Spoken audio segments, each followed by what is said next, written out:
Welcome back. This is a news video. The last video that I did, the Bioshock video. By the way, I did do another video. I did one with John. By the way, speaking of John, we've now got John Kia, aka the guy who does electric stuff. Sorry, I don't know his name. It's something in Chinese, but still. Yeah. So basically, now he has joined Mega Geniuses, and he's helping. And basically, he make videos on the channel now. Now, let's get to the video at hand. Plus, the other video that I did was casting choices. That is genuine casting choices. That's who I would choose.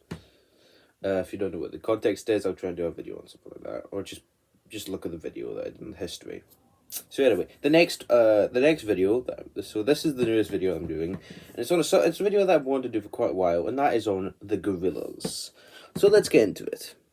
Our story doesn't start with the gorillaz itself, but actually starts with a man named Jamie Hewlett. Jamie Hewlett was born in England and basically is well known for his comic book series known as Tank Girl. Tank Girl was very popular and basically was Jamie's really big hit for the gorillaz. It was really popular that it even got a fucking movie made about it. That's kind of fantastic. The film starring Laura Petty. But Jamie decided to disown himself from the movies because it was studio interference. But I have heard that there's going to be a new movie starring Margot Robbie, and that's going to be very interesting. So let's get into the next member of the gorillaz, Damon Albarn, the main man. He was first part of the band Blur that started off in England. Their songs were really popular and did actually get a lot of tracks, but the thing was that they weren't really popular in America and was just relegated to Britain. Damon didn't like this and basically wanted to branch out into that, so he left Blur and basically created the gorillaz with the help of Hewlett. And now that's where we get into this. Therefore, the gorillaz was made with Damon and Hewlett working together. The first song that they made was actually Ghost Train, but the first song to actually get a music video was Clint Eastwood. Clint Eastwood is actually a main factor in some of their music videos as they're basically fans of his films. The song was released and was actually a big hit, actually gaining respect from the Americans this time. So finally, Hewlett did get what he wanted. With a lot of these songs coming out, they basically released an entire album, as being Gorillaz, or I don't even know what else it's called. They also released another album called G-Sides, which featured Ghost Train in it. Also, before I go any further... So yeah, also, by the way, I'm not going to cover the story behind the gorillaz, all of the elements of what happens in the songs and what the whole theme about that. I'm actually going to recommend you watch Foundflix's video on that, which I'm going to link under the description.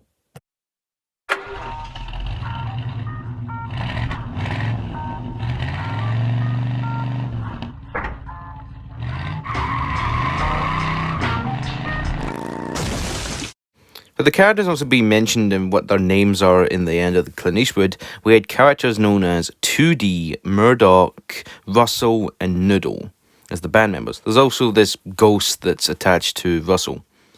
So yeah, here he is in footage right now. But basically, there was also noticed that, I'm not really going to mention that other people have mentioned, that there's a lot more horror elements because if you just look at one of the album's covers, you'll understand that they are a fan of horror films. As the footage I'm just playing right now is similar to The Shining. It's probably a thing that they liked. But as the songs actually did win Emmys and was actually really popular, being used in other things, this made them kind of a hit band. The first album did do well, and basically they had more ideas on what they wanted to do next. Each song being Clint Eastwood, Tomorrow Comes Today, 192000, and Rock the House, with a lot more on the album, which didn't get music videos. Also, they were almost going to have a film, but it was going to be made by this cockhead right here. Cheeky cunt with the lips in. They also released Celebrity Takedown, which I actually do have on DVD. It's actually pretty good. In the DVD, you can actually go to their rooms and find stuff like animatics and music videos. But they've also got this thing known as Gorilla Bites. These are little shorts that are animated that basically are on the DVD. Each one of them are basically just little funny things. First one is about 2D planning to jump over Russell using a bike, with Del the Funky Soul New Rapper, that's his name, and Noodle basically betting on if he will do it or he will lose. The next one is all about basically Murdoch getting angry that 2D is trying to kill an eel. Yeah, it's Russell's You anyway. Third one is about them having toys, and 2D complains that his is just have a wobbly head. Hey! My brother has one of those. And basically, the third one is just them playing a game with Russell and Noodle acting it out. They have also released a book known as Rise of the Ogre, and also some other things. A second DVD called Sideboat of Haze, and another live concert thing, an award-winning documentary called and Reject False Icon, which is their newest. Then they released their next album, known as Demon Days. And this was their big one. A lot of the songs in this album, like Dirty Harry, El Mariana, and of course, their biggest song being Feel Good Inc. Feel Good Inc was massive, and it was just one of their biggest songs. It's considered to be one of their greatest. Also, some of the other songs being Dea, which was one of the first songs I ever heard from the band. So yeah, they had a pretty successful year in 2005. Their book was released in basically, so yeah. They also technically released another album called D-Sides, kind of similar to G-Sides, and which basically just had demos and elements of songs. There was even one that was actually made to a music video. And basically, we would have to wait quite a while for another, like, gorillaz element. Get to that soon. But anyways,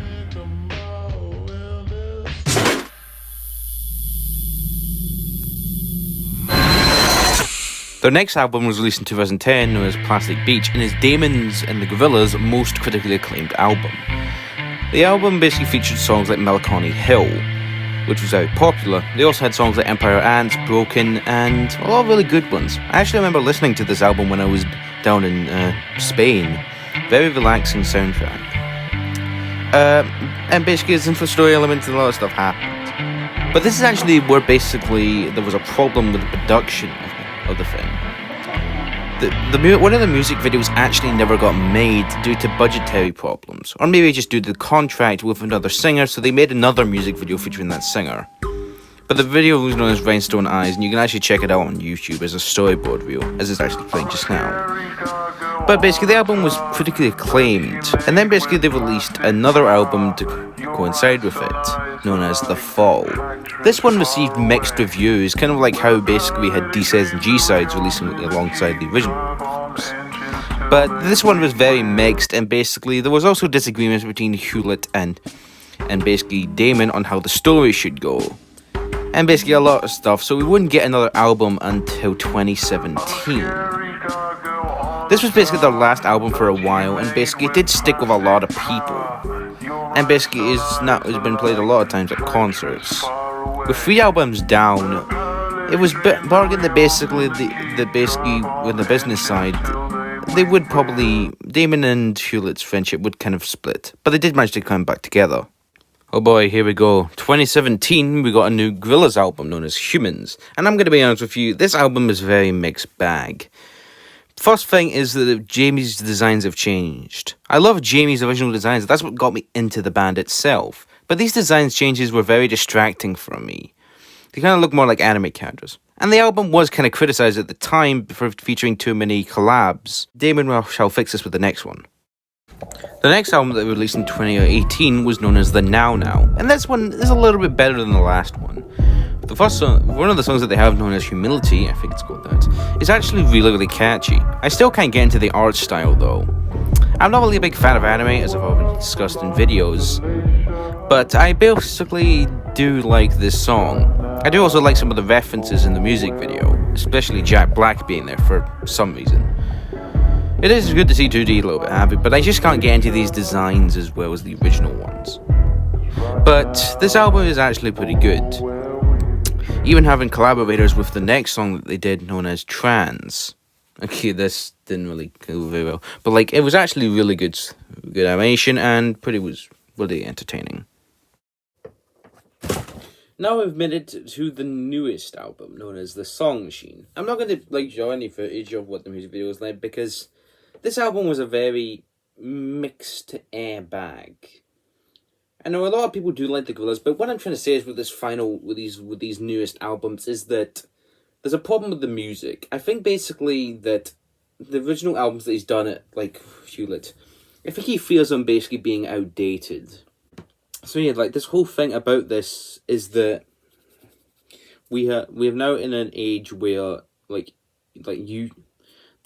music is just now garbage. Like I genuinely hate music nowadays, and Damon shouldn't be like that with his songs. His songs are amazing. Like the Gorillaz album, Demon Days, and Plastic Beach are all masterpieces in my opinion. I especially like, but as if I was going to rank them, I would rank Demon Days first, Plastic Beach second. I did like that one a lot more. It's not my favorite, but the more I listen to it, it just kind of slowed down.